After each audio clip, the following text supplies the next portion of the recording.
Our gospel text from today is taken from the Gospel of John chapter 6 verses 1 to 15 and is the miracle of the feeding of the 5,000 with 5 loaves and 2 fish, in which 12 baskets are gathered. All the numbers are the same in all the 4 Gospels, and it is the only miracle which Jesus worked that is found in all the 4 Gospels. There is no other miracle of Jesus found also in Mark, Matthew and Luke, and as we will read today in the Gospel of John, then the feeding of the 5,000 with 5 loaves, 2 fish, in which 12 baskets are gathered.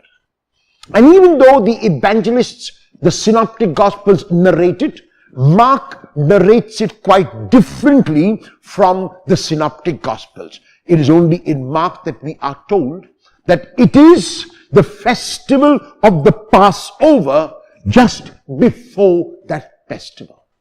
The Passover was a festival in which it was celebrated that God had redeemed his people, that God had led his people from captivity into freedom. This is what was celebrated at the Passover. So when John mentions that the Passover was at hand, it was near the festival of the Passover, he is saying that like God did in the Old Testament, Jesus will do now.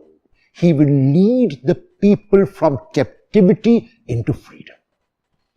And even as Jesus begins to teach the crowds grow. And Philip, one of the disciples, begins to get a little anxious when he comes to Jesus. And Jesus asks him to test him, because Jesus knows already what he is going to do. And Jesus says to Philip, how are we going to feed this large multitude of people? And Philip responds by saying that even if we had 200 denarii, which was close to 7 months' wages for a laborer, we would not be able to feed them with even a small morsel of bread to eat.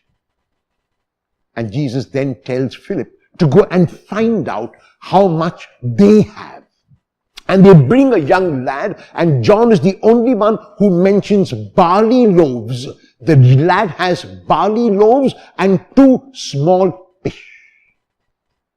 And for the Lord, it is enough. The Lord does not need more. The Lord needs us to give even the little we have, which he will multiply and make enough for multitudes. And the Lord orders that the people sit down.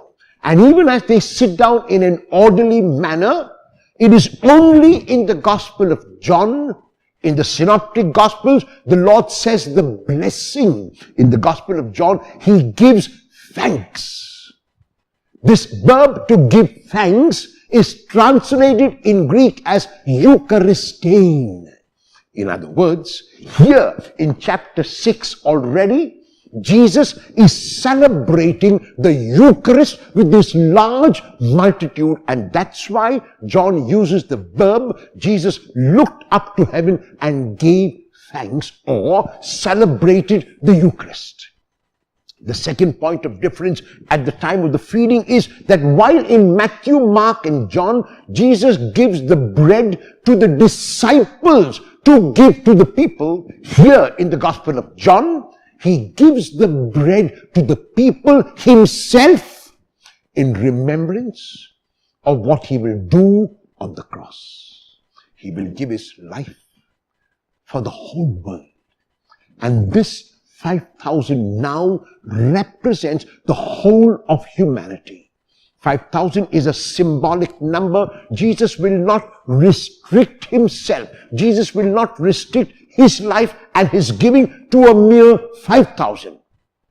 He will give his life as a ransom for the whole of humanity, for the whole of the cosmos. And even after all of them have eaten and eaten their fill, they collect what remains after the feeding, and they find that there are 12 baskets left over.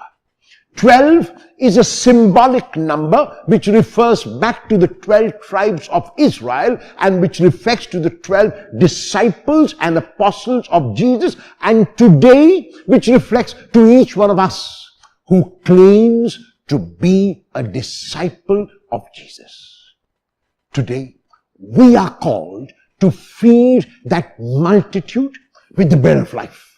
Today we are called to take our meager resources to the Lord and to give it to Him generously, confident in the knowledge that He will multiply and make it sufficient not only for 5,000 but for the whole of humanity. Unfortunately today we are living in a world in which millions of our people go to bed hungry. And there are others who have more than their fill. The gospel text of today and the feeding of today is calling us in a tangible manner to share our bread with the hungry, to clothe those who are naked, to visit those who are sick, to reach out to those who are poor. When we do that, then the miracle of the feeding of the 5,000 with a mere 5 loaves and 2 fish is a miracle that is repeated again and again and again. Will you, like Jesus, reach out to at least one hungry person today?